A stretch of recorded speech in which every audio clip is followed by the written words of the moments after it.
ரீசெண்டா ஜியோ ஹாட்ஸ்டார்ல ரிலீஸ் ஆன சீரிஸ் தான் ஓம் காளி, ஜெய் காளி. இதுல என்ன ஒரு கதைன்னா, குடிசை திருவிழால வேஷங்கட்டி சாமியாட ஒரு கோஷ்டி.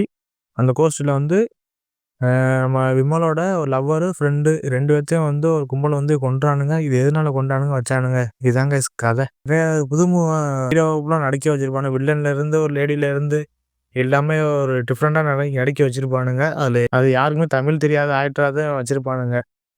நமக்கே பார்க்குறதுக்கு டப்பிங்ல இருந்து எல்லாமே ஒரு மாரியா தான் இருக்கு.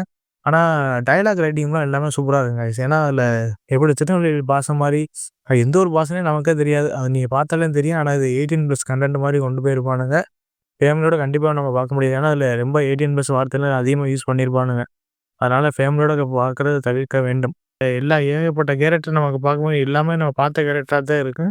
ஆனா 1, 2 கேரக்டர் நமக்கு பார்த்தா புதுமுகமா தான் இருக்கு. அதில பார்க்கறதுக்கு எந்த சீனுமே நமக்கு விறுவிறுப்பாவே இருக்காது கைஸ். அடுத்து என்ன நடக்க போகுது நம்மளே முன்னாடியே கண்டுபிடிச்சிடலாம். என்ன ஒரு ஹைலைட்னா, குலசேகர திருவிழால போய் லைவா ஷூட்டிங் பண்ணி எடுத்திருக்கானுங்க. இதாங்க ஒர்த்து. மித்ததெல்லாம் இந்த சீரிஸ பார்க்கறதுக்கு அவ்வளோ பெரிய ஒர்த்தாலாம் கிடையாது. இது போர் அடிச்சா கண்டிப்பா ஒரு வாட்டி ட்ரை பண்ணி பார்க்கலாம் கைஸ். அவ்வளோதான் வேற ஒண்ணும் கிடையாது. மொத்தத்தில 6 எபிசோட் இருக்கு. 6 எபிசோடுமே நமக்கு எப்படி ஸ்க்ரீன் பிளேல இருந்து எதுவுமே அவ்வளவா நல்லா இருக்காது. கண்டிப்பா நீங்க ஒரு வாட்டி ஃப்ரீயா இருந்தா ஒரு வாட்டி ட்ரை பண்ணி பார்க்கலாம் கைஸ்.